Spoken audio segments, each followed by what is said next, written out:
ከዕለታት አንድ ቀን አንዲት ጭላት አንዲትን እርግብ ልክ እያሳደደቻት እያባረረቻት ያው እንደምታውቁት ጭላት ወይም ጭልፊት የምትባል አሞራ ትንንሽ ወፎችን እያሳደዱ መብላት የሷ ልማድ ነውና ያው እንዴት ነው ባህሪዋ ነው። እና ጭላት እቺንን እርግብ ስታሳድዳት እቺ እርግብ ደግሞ ባለ በሌለ ጉልበቷ ነፍሷን ለማትረፍ አንድ ወደሆነ አለት አካባቢ ስትደርስ ልክ ከዛ ጉሪ ሩጣ ትገባና ራሷን ታተርፋለች ማለት ነው። በዛን ጊዜ በቃ ይህን አለት አገኘችና እፎይ ያለች ለጊዜው ተነፈሰች፣ ምክንያቱም ህይወቷን አተርፋለች።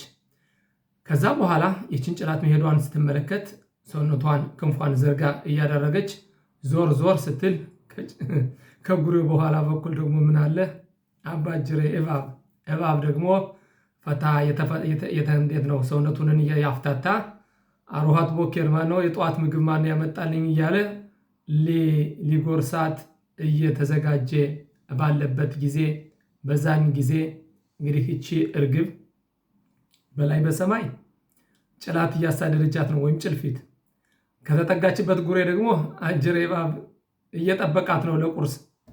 በዛን ጊዜ ምን ታደርጋለች ብላችሁ ታስባላችሁ ወገኖቼ?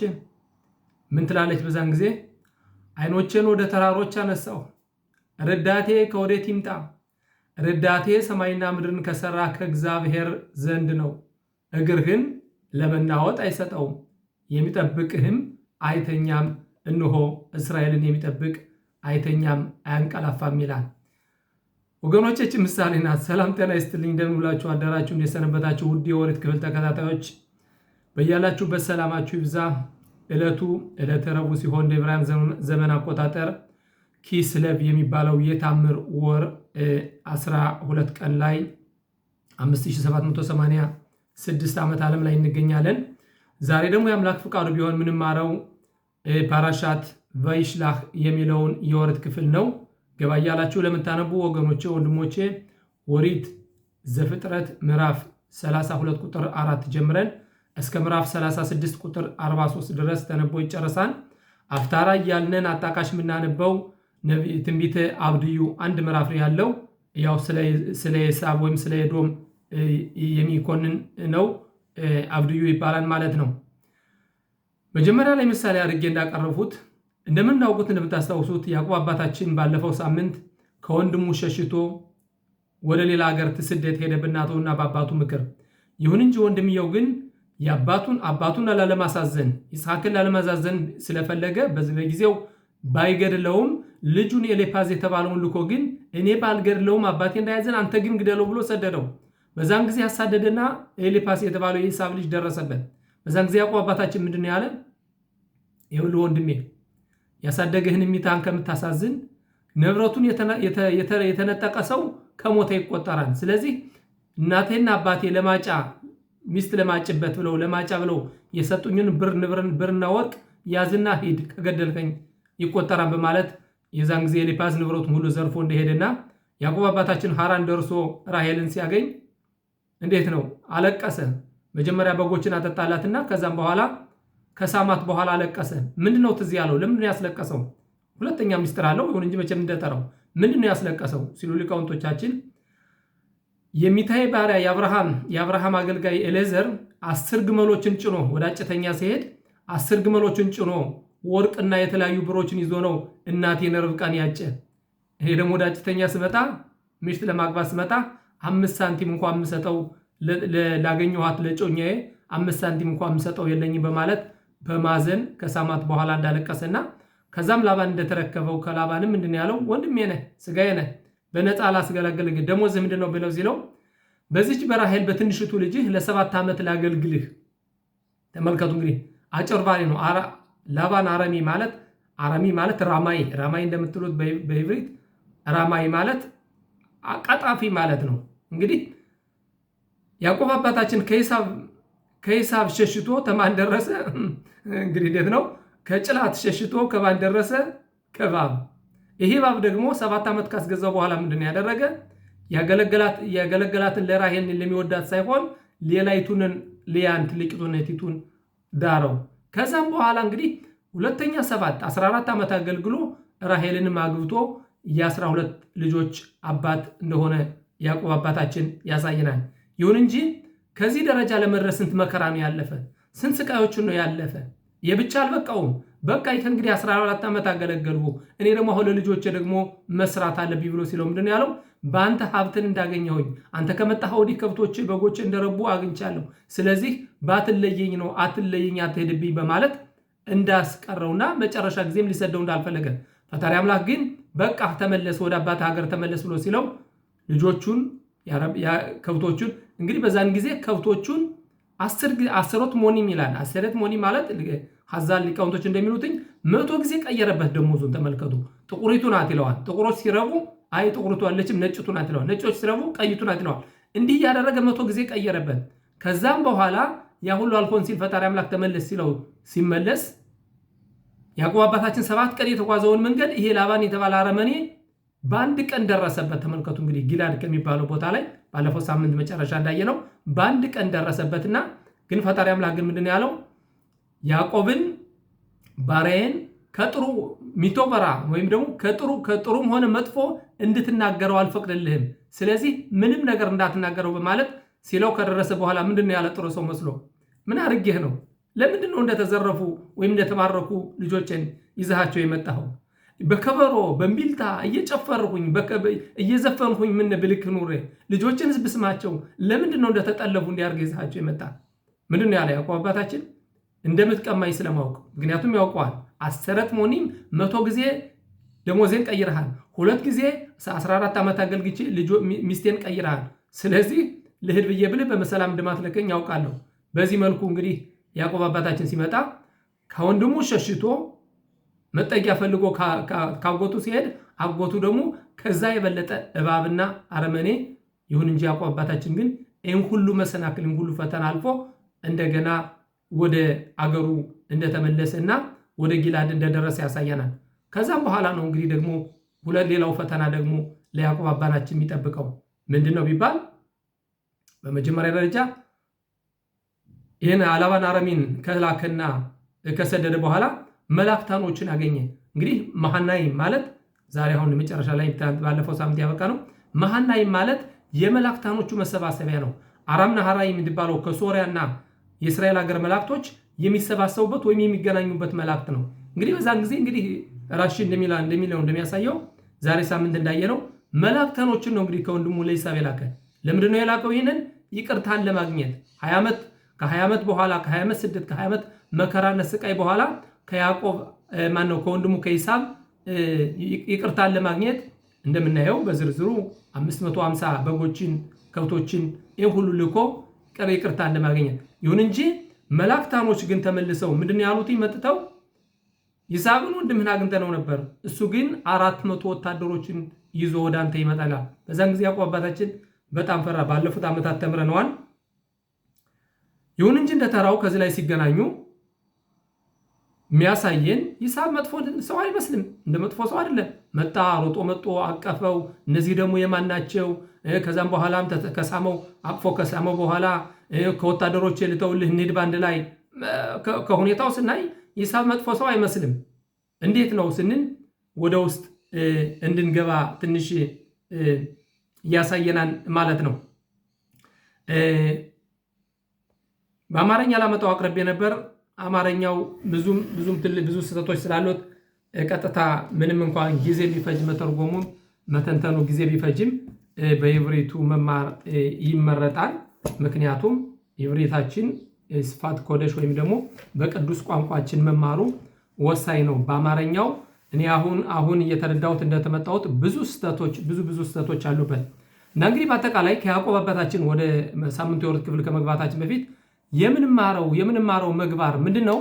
መከራ ስቃይ በህይወታችን ቢመጣብን መቋቋም እንዳለብን። ማይን ያቦይ ዝሬ ረዳቴ ከየት ይመጣል? ሰማይና ምድርን ከፈጠረው ከሰማይ አምላክ። እንዴት ነው? እቺ ምሳሌ ለጊዜያችንም ትሆናለች። ተመልከቱ እንግዲህ ወገኖች፣ እነዚህ ስማቸውን ፍልስጤም የሚያደርጉ የድሮዎቹ ፍልስጤማውያን በመጽሐፍ ቅዱስ ዳዊት ያጠፋቸው ፍልስጤም በዛ ስማቸውን ፍልስጤም ያደረጉ የጋዛ ሰዎች በአጠቃላይ የአረቡ ጎረቤቶቻችን የሚያሰቃዩ እንዴት እያደረጉ ነው? ወንጭፍ እየወነጨፉ በበላይ ሮኬትና የተለያዩ ሮኬቶችን ይወነጭፋሉ። እኛ በዛን ጊዜ ምንድነው የምናደርገው? ወደ ሚቅላጥ ምንለው አንደርግራውንድ እንገባለን። ከዛም በኋላ ደግሞ መቋቋሚያን ምንድነው? መቋቋሚያን ሰራን። አይረን ዶም ወይም ደግሞ ኪፓት ባርዜል ምንድነው መከላከያ ሰራን። ይሁን እንጂ እነሱ ምንድነው ያደረጉት?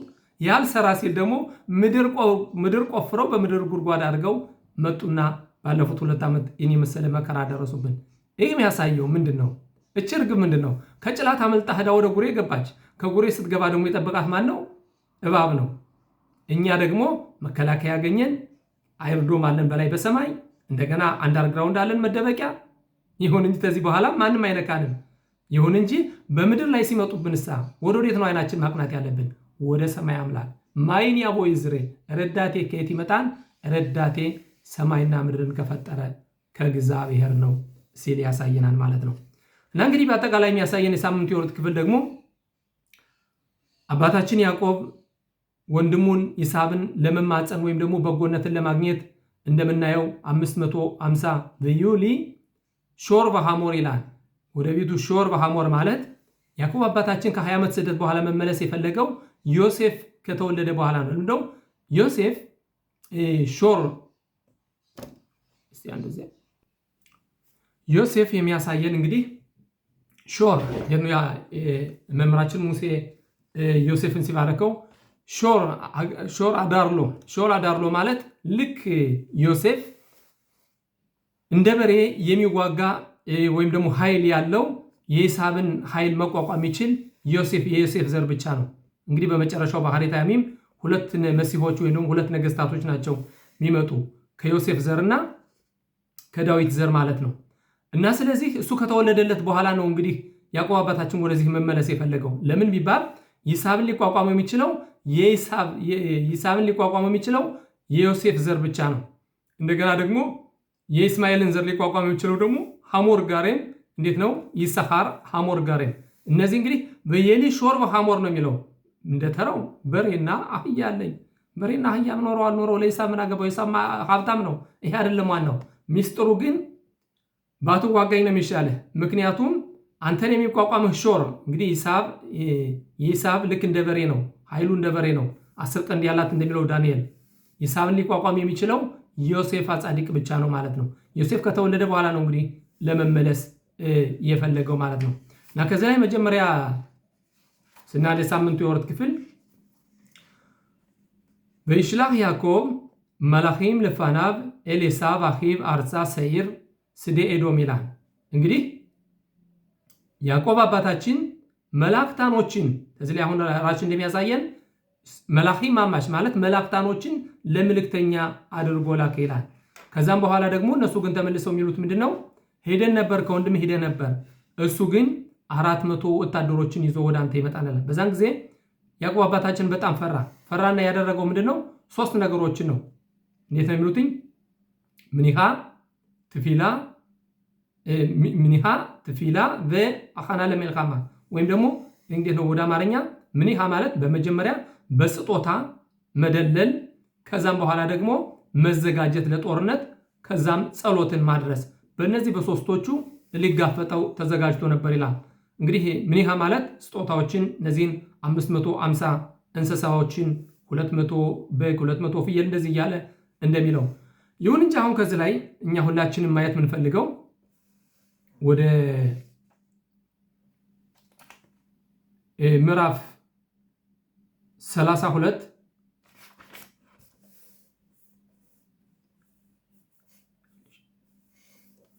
ምዕራፍ 32 ላይ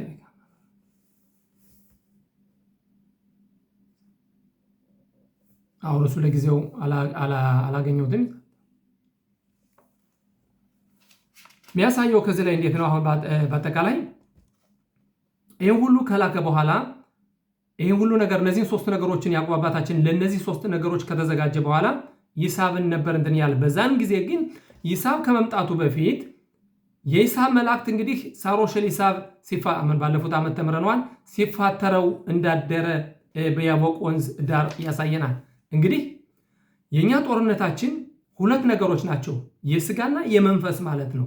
የመንፈስ እንግዲህ በላይ በሰማይ በመንፈስ ጦርነት ካሸነፍነን የምድሩን ጦርነት ለማሸነፍ የማንችልበት ምንም መንገድ የለም። ለምን ቢባል ሁሉም እንዳልኋችሁ ብዙ ጊዜ እንደምናገረው ለእያንዳንዱ ለይሳብ ሳሮሸል ይሳብ ወይም የሙት መላእክት እንዳለው ሁሉ ለእኛ ሚካኤል እንዳለን ሁሉ ልክ ለኢስማኤልም ደግሞ ረሃብ የሚሉት መላእክት አለ። እንደዚህ የሚሏቸው የተለያዩ መላእክቶች አሉ። ለእያንዳንዱ መላእክት አለ። ስለዚህ በላይ በሰማይ በከፍታው በመንፈስ ካሸነፍነን በምድርም የማናሸንፍበት ምክንያት የለም። ይሄ ሆነው ምንድን ነው? ይሳብ 400 ወታደሮችን ይዞ ሲመጣ ከዛ በፊት ግን መላእክታኑ መጥቶ ነበር። ምክንያቱም ያዕቆብ አባታችን ማሸነፍ ይፈልጋል። ያዕቆብ አባታችን እንደምታውቁት ሌቱን ሁሉ ሲፋተረው አደረ። ሲፋተረው ካደረ ምንድነው ሊነጋ ቀላልቷንና ልቀቀኝ እባክህ ያለው። ሊነጋ ቀላልቷንና ልቀቀኝ እባክህ ሲለው ምንድነው አልለቅህም ታልባረከኝ ያለው። እንግዲህ ውሸት አሁን ይሄ አሁን ስሙን ማናነግሰው ሰይጣን የሱ ኃይሉ በጨለማ ነው። ውሸት ነው። እውነት ግን ብርሃን በወጣች ቁጥር እውነት እያደረች ትጠራለች። ውሸት ደግሞ ብርሃን ሲወጣ እያጠፋት ነው የሚመጣው። ስለዚህ በዚህ ጊዜ ላይ እሱም በዚህ ላይ መታየት አልፈልግም። እንዳሸነፈው ባየ ጊዜ ግን ምንድን ያለ ሲነጋበት ልቀቀኝ። ከዛም በኋላ ግን እስካሁን ድረስ አጭበርብረህ ወይም አሰናክለህ ነው የወሰደው ያልነው አይደለም። አንተ በቀጥታ የምትወስድ ወይም ደግሞ የቀጥታ ሰው ነህ፣ እስራኤል ነህ በማለት እንግዲህ ስሙንን ቀይሮ ይሄ መላእክትም ሄደ። በዚህ ሁኔታ እንግዲህ ያዕቆብ አባታችን ይሳብን አሸንፎታል ማለት ነው። ስለዚህ ከዚህ በኋላ የሚመጣው 400 ወታደርም ሊያሸንፈው አይችልም ማለት ነው። እና እንግዲህ ሁላችን እንደምታዩ ትኑ ኦዝ ለኤሎሂም ባለ እስራኤል ገባቱ ይላል። ኃይልን ስጡኝ፣ በላይ በከፍተኛው በመንፈሳዊ ሁኔታ ኃይል ስጡኝ አለ እስራኤል ገባቶ ማለት ከዛም በኋላ ፈጣሪ አምላክ በእስራኤል ልጆች ይኮራል ማለት ነው። እና እንግዲህ ጠቅለል አድርገን ስናየው ጦርነቱ በላይ በከፍታው በሰማይ ነው ማለት ነው። በላይ በከፍታው በመንፈሳዊ ካሸነፍነን በስጋዊ ደግሞ የማናሸንፍበት ምክንያት የለም። ይህ እንደምታዩት ዛሬ ወገኖች ጦርነቱን ዛሬ ስናካሄድ በእውነት በአይሮፕላኖቻችን በተለያዩ ምርጥ መሳሪያዎቻችን ይመስለናል። ኦሪትን ስንማር ጸሎትን ስናደርስ በላይ በከፍታው የነሱንን መላእክት ስናሸንፍ በምድርም የማናሸንፍበት መንገድ የለም ማለት ነው። እና ከዚህ ላይ እንዴት ሲል ነው ያሳየን? ወደ ምዕራፍ 33 ቁጥር ይላል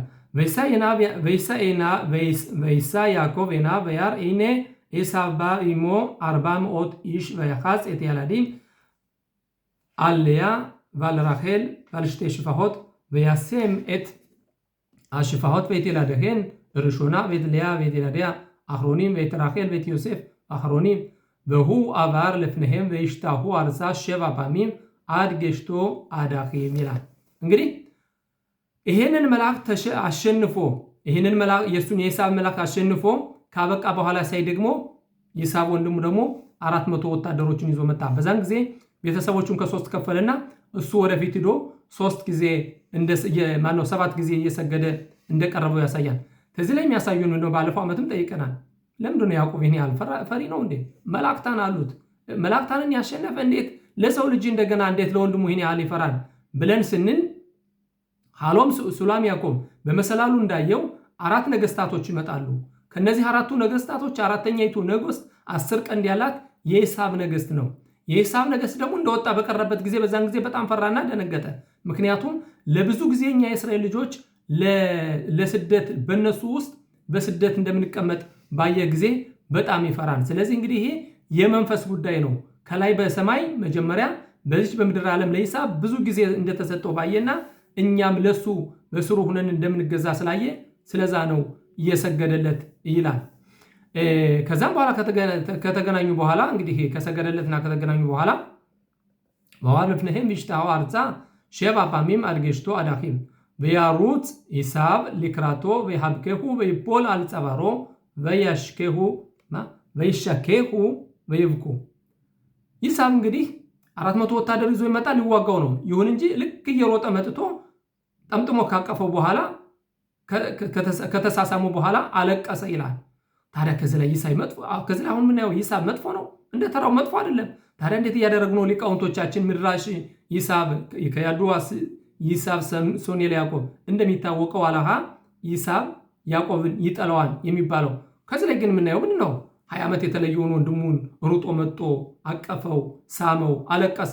ከዛ በኋላ እንዴት ነው የሚለው ቀጥሎ በሳይቲና በያር የተናሽም በየታይላዲም በዮሜር ሜሌላሃ እነዚህ ሁሉ ልጆች የማን ናቸው በማለት ሲለው በዮሜር አይላዲም አሸር ሐናን ኤሎሂም ኤታብደሃ እነዚህ ልጆች ፈጣሪ አምላክ የሰጠኝ ስጦታዎች ናቸው በማለት ይመልሳል። በቲጋሽና በሽፋሆት ኤኔ በየላደሄን በሽታሃቡ በሽታሄበና በቲጋሽ ኩል ጋም ለያ በየላደያ በሽታሃቡ ባህር ኒጋሽ ዮሴፍ ራሄል በሽታሃቡ በዮሜር ሚላሃ ኮላ መኻኔ አዛሽር ባጋሽቲ በዮሜር ለምጾኸን በእኔ አዶኒ በዮሜር ኢሳብ የሽ ሊራብ አኺ የለሃ አሸር ለሃ።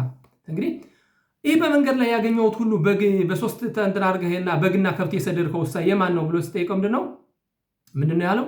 በአንተ በጎነትን ለማግኘት ፈልጌ ለአንተ ስጦታ የላኩት ነው ሲል ምንድነው ያለው? እኔ ብዙ አለኝ ያንተው ላንተ ይሁን። ታዲያ ከዚህ ላይ አሁን እኮ ይህ ሰው እኮ መጥፎ ሰው አይደለም። እንደምታዩት እኮ አሁን እኮ ከዚህ ላይ አንደኛ አቅፎ ሲስመው ሲላቀሱ፣ ከዛም በኋላ የሰደድከው ለኔ ያስፈልገኝ እኔ ብዙ አለኝ። እንደምታውቁት ይሳብ ጻይድ በፊም አባቱ እንዴት አድርጎ ነው በአፉ ነበረ የሚያስበለብለው። አሁን ከዚህ ላይ ምንድነው የሚለው? የሽ ሊራብ አኺ ብዙ አለኝ ወንድሜ የለሃ አሸለሃ ያንተው ላንተ ይሁን የኔ ብዙ አለኝ ነበር ያለው። ከዛም በኋላ ደግሞ ቀጠል አድርጎ የሚያሳይም ነው በዮሜር ያዕቆብ አልና ኢምና ማጻቲኸን በኔኻ በለካክታይት ምኒሃቲ ኪ አልኬን ራይቲ ፓኔኻ ከረኤሎሂም ከረኦት ብኔ ኤሎሂም በትርጼኒ ማለትም ልክ አንተን ባየሁ ጊዜ እንደዚህ በጠጋ ስትቀበለኝ ልክ የፈጣሪ አምላክን መልክ እንዳየሁኝ ፈጣሪን እንዳየሁ ነው። ስለዚህ እንዲህ ያለ ወተውና ስጦታውን እንዲቀበል ተደረገ። ከዛም በኋላ ተቀጥሎ ምንድነው? ከዛም በኋላ ምንድነው ያለው? ቦን እንሂድ ባንድ ላይ እንግዲህ ባንድ እንጓዝ ነው ያለው። መጨረሻ ላይ ግን እሱ ምንድነው ያለው? በጎቹ እንደገና ህፃናት ልጆቹ ቀስ ብለው ነው መሄድ ያለባቸው። ስለዚህ አንተ ሂድ፣ እኔ ቀስ ብዬ እመጣለሁ፣ ምክንያቱም ያንተን ቀረቤት አልፈልገውም፣ ሂድ ተመለስ። በዛን ጊዜ ምንድነው ያለው? ከወታደሮቼ ከፍዬ ልተውልህ ያለው። ይህም ሁሉ የሚለው ስናየው ግን መጥፎ ከዚህ ላይ እንደሚያሳየን ግን መጥፎ አይመስልም ይሳብ። ይሁን እንጂ እንደምናውቀው ይሳብ ጻድ በፊም ባፉ ነው እንግዲህ ሰዎቹን የሚያጭበረብረው ባፉ ነው። ለምንድን ነው የመጣው? እንግዲህ ሁላችንም ጥያቄ ጠይቀናል። የመጣው 400 ወታደሮችን ይዞ የመጣው ሊዋጋ ነው። መጨረሻ ላይ ግን በሰላምታ የተለየው እንዴት ነው ብለን ስንል ጦርነቱ በላይ በሰማይ ነው። ምክንያቱም መላእክቱ የሱ መላእክት ተሸንፏል። ያዕቆብ የሚባለው አሰናካይ ስሙ ተቀይሮ እስራኤል ተብሏል። ሳርኤል ተብሏል። የፈጣሪ አምላክ ተወካይ ሚኒስተር ተብሏል። ከዚህ በኋላ ቢፈልግም ልዋጋ መዋጋት አይችልም፣ ሊያሸንፈውም ደግሞ አይችልም። ምክንያቱም ጦርነቱ ከላይ ፍርዱ ከላይ ተፈርዷል።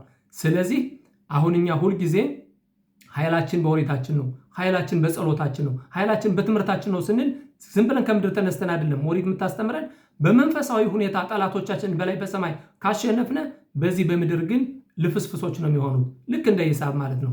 ምክንያቱም ይሳብ መጀመሪያ አባቴ ሞት ይቅረብና አባቴን ገለው ባለፈው ሳምንት እንደተማርነው እስማኤልን ሄዶ እንኳን ያማከረበት ጊዜ አለ። ይህም ሁሉ ነገር ያደረገው ተዚህ ላይ መጥቶ እንዲህ ያለ ልፍስፍስና ደህና ወንድም አቅፎት የሚስመው የሚያለቅስ እንደገና ያንተው ላንተ የሆነ ወንድሜ እኔ ብዙ አለኝ እንትኖችን ወታደሮችን ልተውልህ የሚጠብቁ ይህም ሁሉ ያለበት ምክንያት ከሱ በፊት የሱ መላእክት ተሸንፏል። መላእክቱ ተተሸነፈ፣ እሱ ከዛም በኋላ የሚያደርገው ስለሌለው በዚህ ምክንያት እንግዲህ እሱን እንዳሸነፈ። ሁለተኛ ልናየው የፈለኩት እንግዲህ ምንድነው? እንደምናውቀው ከዚህ ቀጥሎ ዲና የተባለች አንዲት ልጁ ያዕቆብ አንዲት ሴት ልጁ በሐሞርና ሽኸም በሚባለው የሐሞር ልጅ እንደተደፈረች ያሳያል።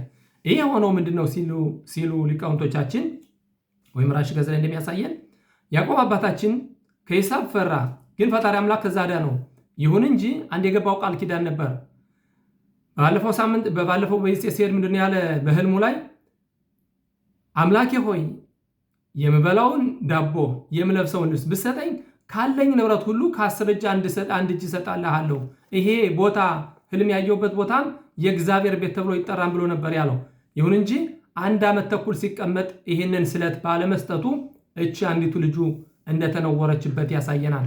በዛን ጊዜ ነው እንግዲህ ፈጣሪ አምላክ ጣልቃ ገብቶ ተነስና ሂድ እኔ ወደ ማሳየ ቦታ ወደ ቤቴል በማለት የሚያሳዮችን ልበልና ትንሽ ስለ ሂሳብ ጉዳይም የመጨረሻውን ለማለት ፈልጌ ነበር።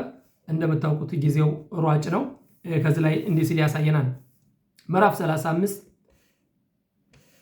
ቁጥር 1 ויאמר אלוהים אל יעקב קום עלה בית אל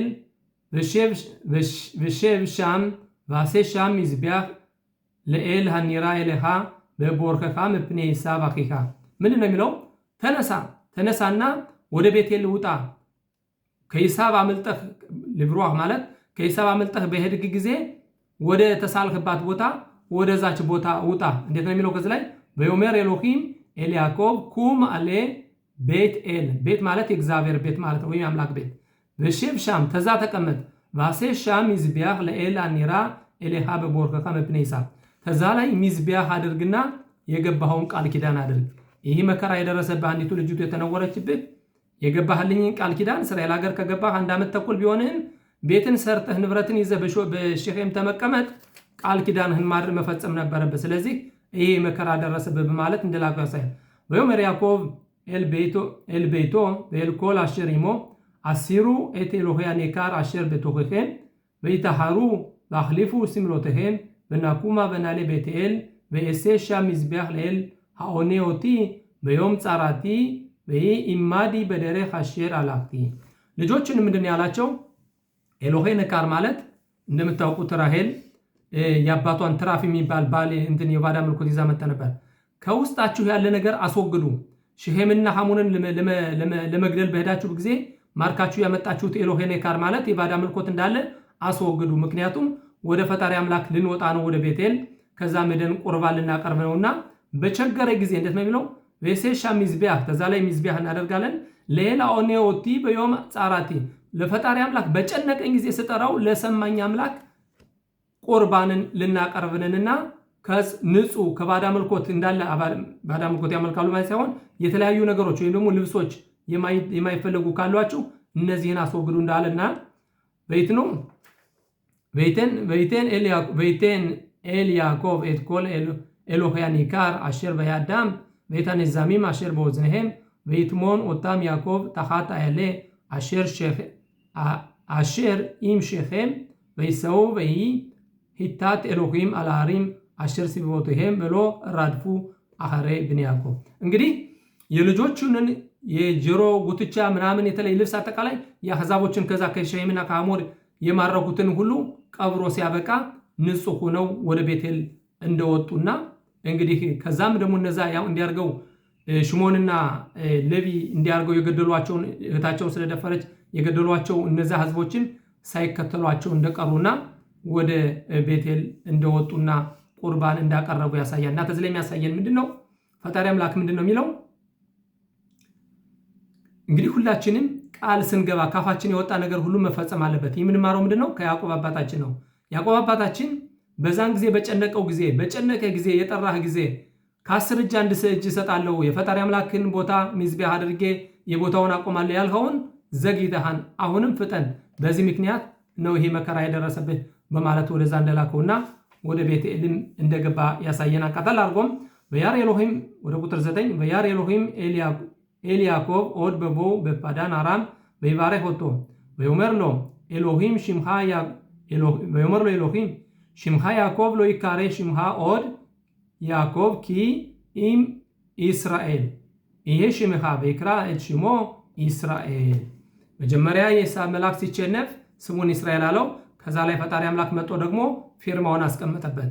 እንግዲህ በኋላ ያዕቆብ የሚባለው ስም ቀርቶ እስራኤል ነው የምትባል። ምክንያቱም ሳርኤል የኔ አገልጋይ ወይም የኔ ተወካይ ነህና ከዚህ በኋላ ስምህ እንግዲህ እስራኤል ይባላል በማለት ፈጣሪ አምላክ እንደባረከውና ስሙንም ፈጣሪ አምላክ እንደቀየረለት ያሳየናል ማለት ነው።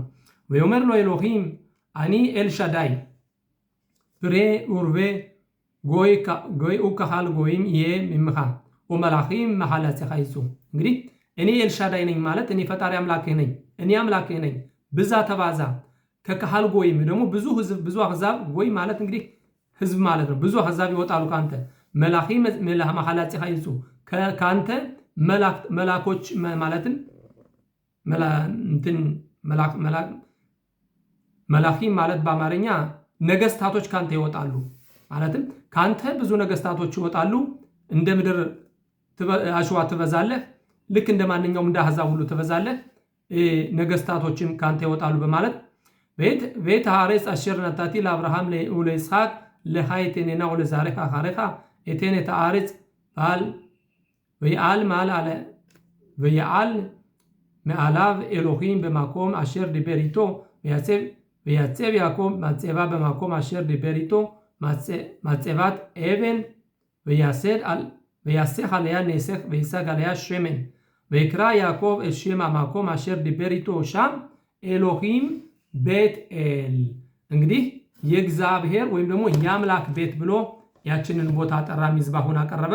ፈጣሪ አምላክም በዚህ መልኩ እንደባረከውና እንደቀደሰው ብዙ እንደሚበዛ ነገስታቶች ከሱ እንደሚወጡ የፈጣሪ አምላክ የተመረጠ ሶስተኛ አባት እንደሆነ ከዚህ በኋላ ማሰናከሉ ቀርቶ ከዚህ ሁሉ ማሰናከሉና ሌላው ቀርቶ እሱ ቀጥታ ያሻር ኤል ከፈጣሪ አምላክ ጋር በቀጥታ የሚገናኝ ሶስተኛ አባት ሆኖ እንደተመረጠ ያሳየናል ማለት ነው። እንግዲህ ከዚህ ላይ የሚያሳየን ምንድነው?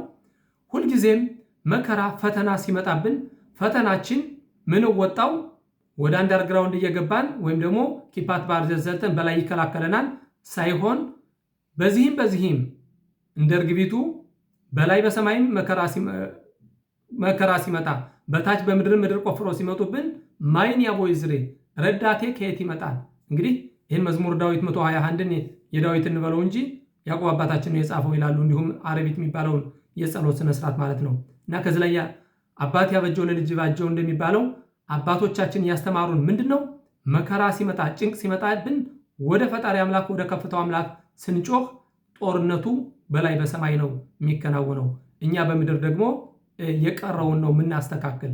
ትኑ ኦዝለ ኤሎሂም አለ እስራኤል ገባቶ እናንተ ኃይላችሁን ስጡኝ እኔ ደግሞ በላይ በከፍተኛው ድል አደርጋለሁ። ከዛም በኋላ ጠላቶቻችን በዚህ መልኩ ድል እናደርጋለን።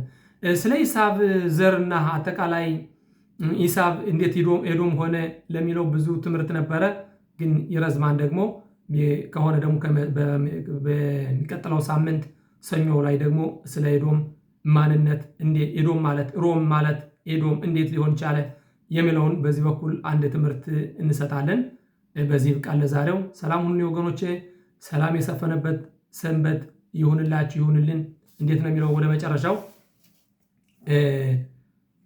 ስለ ኤዶም የሚያሳየን ምንድነው? ኪ ለአዶናይ አምልኮው ሞሸል በጎይም መንግስት ግዛት ለእግዚአብሔር ነው፣ በአሕዛብ ላይ ይነግሳል። በያሉ ሞሽን ባህር ጽዮን መሲሖች ወይም ደግሞ ታዳጊዎች ደግሞ በጽዮን ተራራ ላይ ይወጣሉ ይላል። ልሽቦት ኤት ሃሪሳብ የኢሳብን ተራራ በኢሳብ ተራራ ላይ የኢሳብን ግዛት ወይም ተራራ ለመፍረድ ባይታል አዶናይ አምልኮ በዛን ጊዜ መንግስቱ ለእግዚአብሔር ይሆናል ይላል። ባያዶናይ ለመለክ አልኮላሪስ በዛን ጊዜ በዓለም ሁሉ ፈጣሪ አምላክ እሱ ራሱ ንጉስ ይሆናል።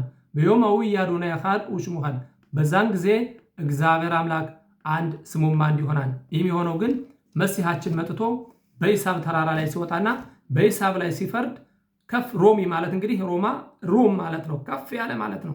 አሁን እነሱ ሰማይ ላይ የወጡ ይመስላቸውን አፍታራ እንደምናየው ካፍታራውም እንደምናየው ላይ ሰማይ የወጣ ነው ይመስለው አሁን ሮማ ግን ፈጣሪ አምላክ ግን ከዛ ያወርዳቸዋል ማለት ነው። ከዛ ሲያወርዳቸው በዛን ጊዜ እግዚአብሔር አንድ ስሙም አንድ ይሆናል። በቅርብ ጊዜ ሆኖ ደግሞ ይህንን ጊዜ በጊዜያችን ለማየት ያብቃን እላለሁ። ሰላም ሁኑልኝ።